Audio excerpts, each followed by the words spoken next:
Hey and welcome to MFFL TV.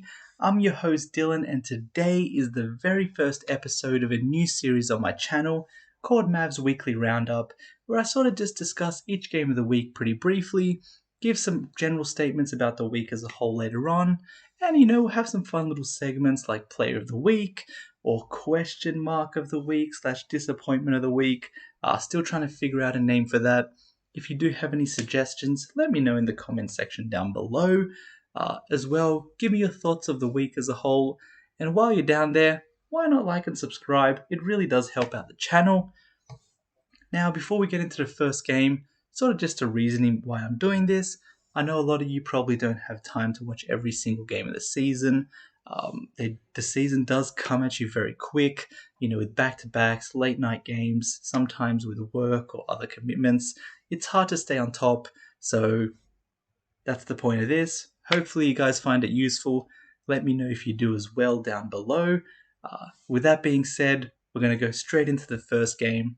So the first game that I haven't discussed on this channel was the Mavs beating the Rockets 116-106. Sort of just give a quick roundup about how the big three went. Luka, mixed signals. He did end up with a very impressive stat line of 26, 14 rebounds and 7 assists. Didn't shoot the ball great. His turnovers were a bit high. So I think, we just have such a high standard with Luka that it's really tough for him to sort of achieve that. And, last season was very similar. At the start, did start a bit slow and then ramped up towards playoff time. So hopefully he does the same. It's crazy that he got such a good stat line and we're not seeing the best of him, which just shows how good he is. But he definitely wasn't the Luka that we've gotten used to. As well, Tim Hardaway Jr. played okay, got about 16 points, what is what we expect. Shot about 50% from the field, and porzingis ended the game with 9 points, so not great. But just the key takeaways from the game, it was a really slow start from the Mavs. That first quarter, the starting lineup was just not good. Too slow, too lackadaisical, too many turnovers, not hitting shots. The defense wasn't there. So that's going to be a prevalent theme throughout the video with the slow starts. And it just was not very good in this first game. However, what did turn it around was our bench. Jalen Brunson, Maxi Kleber, Boban, and Reggie Bullock. Those were the key players I thought in the game. Boban came on pretty early, ended up with 11 points and 4 rebounds. And it's been something I've been calling for quite a bit. I definitely want to see more Boban. He just always finds a way to impact the game. And I thought he did fantastic when he came in. As well, Jalen Brunson was really good. Ended up with 11 points, 4 rebounds, and 11 assists off the bench. You can't really ask for much more. The one thing we were asking is, can he be the playmaker that we need? And this game, he definitely was. We need to see it on a more consistent basis. But against the Rockets, he was absolutely fantastic. As was Maxi Kleber. 9 points, 7 rebounds, but he was very efficient. Energy off the bench, which is what we need from him as well and what we were calling for. And lastly, Reggie Bullock absolutely dominated the game. It was his one standout performance of the season. Ended up with 16 and was just mixing it up, mid-range 3-point shots. And I was really impressed by him. In terms of our defense, we just really could not stop Eric Gordon. He shot ridiculously efficient.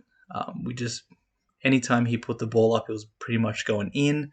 And I think sometimes we struggle to control the hot hand. Too many times, I think, even though he was getting streaky, he was still left open. And that's something we do need to address. However, after that terrible start, I thought we did really good to come back in. Our bench was amazing. And then our starters started picking it up from there. But I think for this game, you definitely have to give it to the bench. They were really the people that turned it around. And the first person of that I thought was Boban. He instantly came in, provided an impact, and that's all you can ask for players coming off that bench. So, first game, Mavs win. Not perfect, but at the end of the day, you'll definitely take the win. Now let's go straight into game 2. Alrighty, now with game 2, Mavs get their second win, 104-99 against the San Antonio Spurs. Another Big Three update, Porzingis. This was his first game that he missed due to lower back tightness.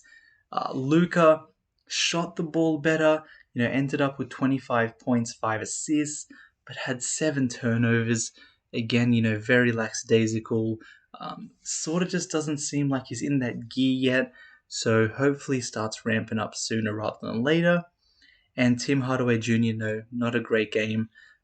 Ended up with 6 points, 5 rebounds, and 3 assists. So you definitely do want to see more from him as well. And very similar things from the first game. That first quarter was absolutely terrible. I don't know what it was.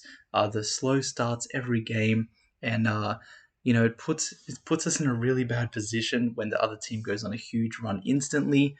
But luckily, 2 games in a row. There's a theme with 2 in this video apparently. The bench was magnificent again, led by Brunson and Kleber. Back-to-back excellent performances from them. Brunson ended up with 19 points, 7 rebounds, and 5 assists. And Maxi Kleber, 12 points, 10 rebounds, and 6 blocks. Was absolutely everywhere that game. Both ends of the court was fantastic. As well, Frank Ntilikina ended up with 6 points. I thought he didn't really show up in the stat sheet as much. I thought he did have quite a good game, made an impact. As well as Dodo, thought that was maybe one of his best games of the season. Had 14 points and 8 rebounds. So can't really argue with that. I thought that was a pretty good game from his standards.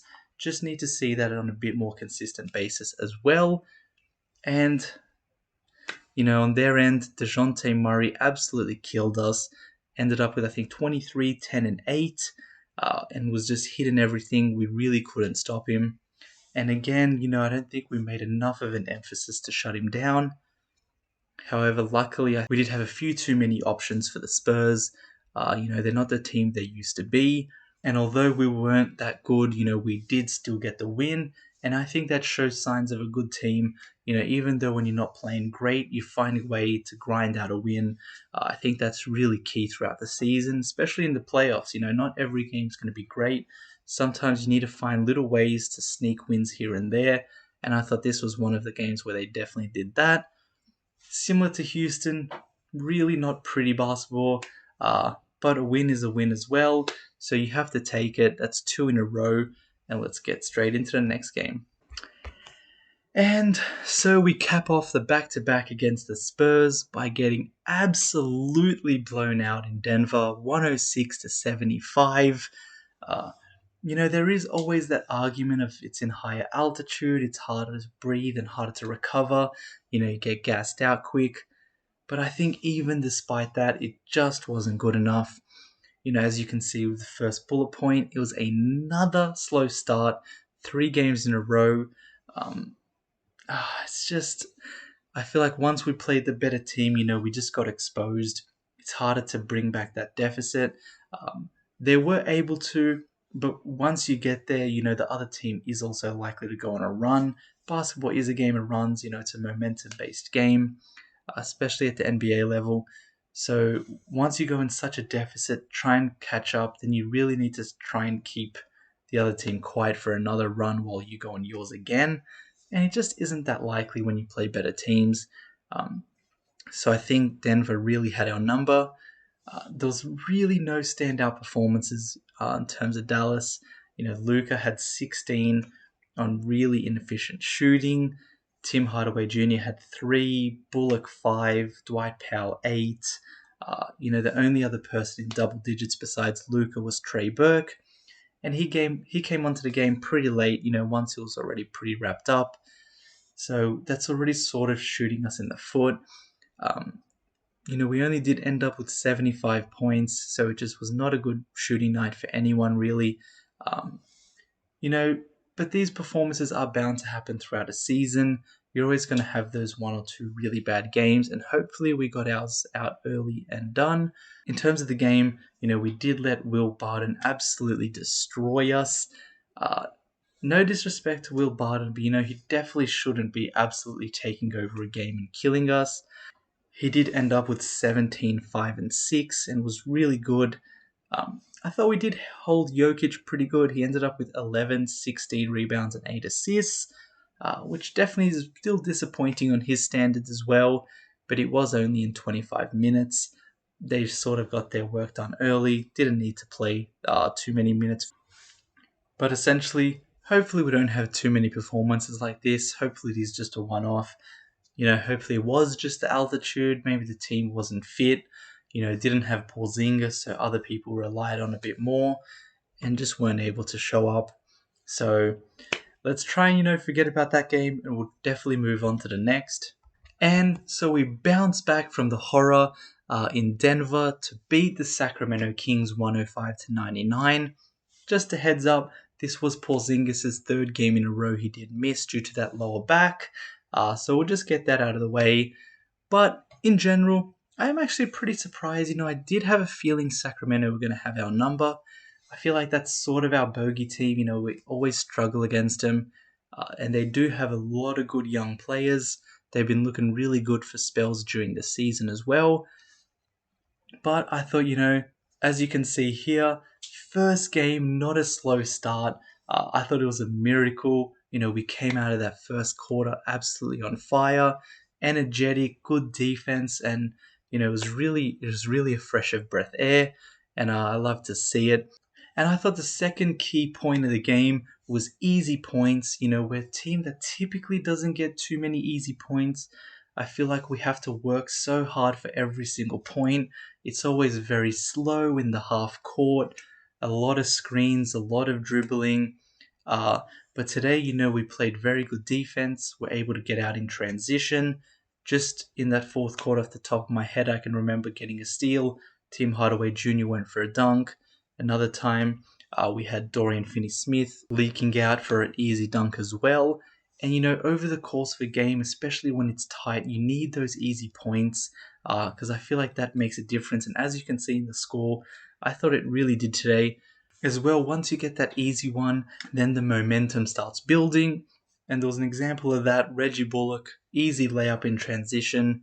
Next possession, hits a three after struggling all game. Even just that little layup, that easy bucket, it can really change the momentum of the game. So I think that's something we need to try and work on more. Playing a high intensity defense system, getting out in transition, get easy points, so that we can give ourselves a bit of a cushion so that we don't have to be perfect every set.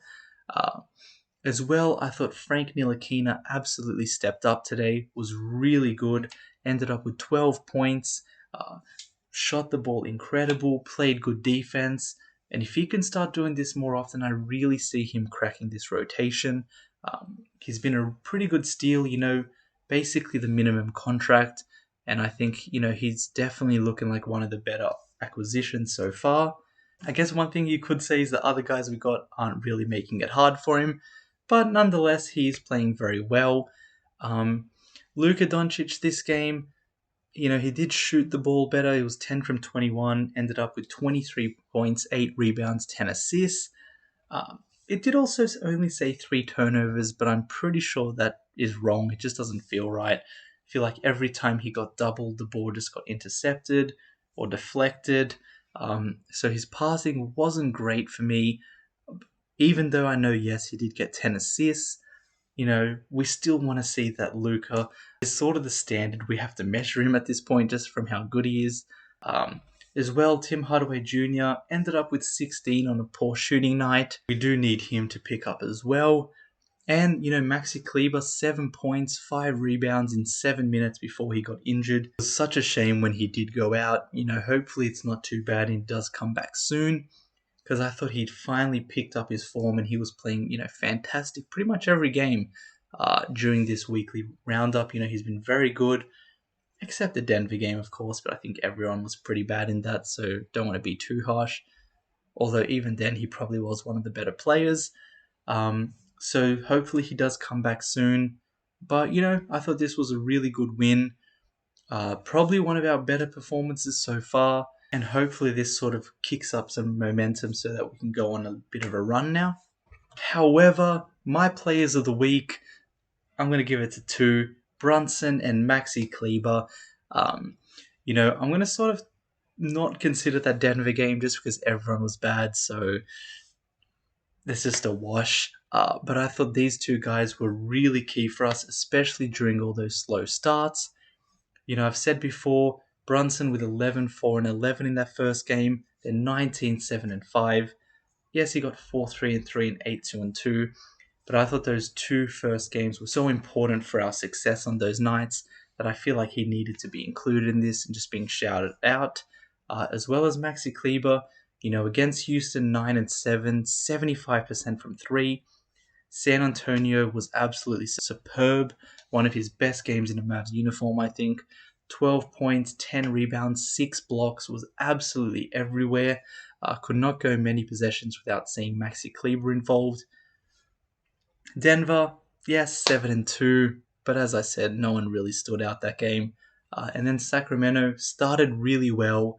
Unfortunately, did get injured, but I thought these guys were incredible and definitely my players of the week. So, in terms of my question marks of the week, I feel like there's so many that I just didn't want to cram them all into one page. So, it's really Luka, Kristaps, Tim Hardaway Jr., Reggie Bullock, and Sterling Brown. Sterling Brown did end the game okay today. By okay, I mean hit a crucial 3. Bullock had that one really good game against Houston, had spells against Sacramento, but still not what we're expecting. And Luka as well, getting a lot of turnovers. Porzingis wasn't great against Houston, and Tim Hardaway Jr. has been quite inconsistent. So we need all 5 of those to really step up. But look, it is only early days of the season. We're only 6 games in. We still have a lot of basketball to play still. So I'm not really concerned at the moment. Still let them get their rhythm. It's a new coaching staff. Pretty much all the assistant coaches are new, so a lot of new philosophies to learn, new personalities to gel with. So I think that's something we need to definitely reassess later on in the season. But for right now, we just hope that they do pick up so that we can start getting some wins. Hopefully end the season with a good rank so that we can maybe get some favorable matchups. But that's the week so far.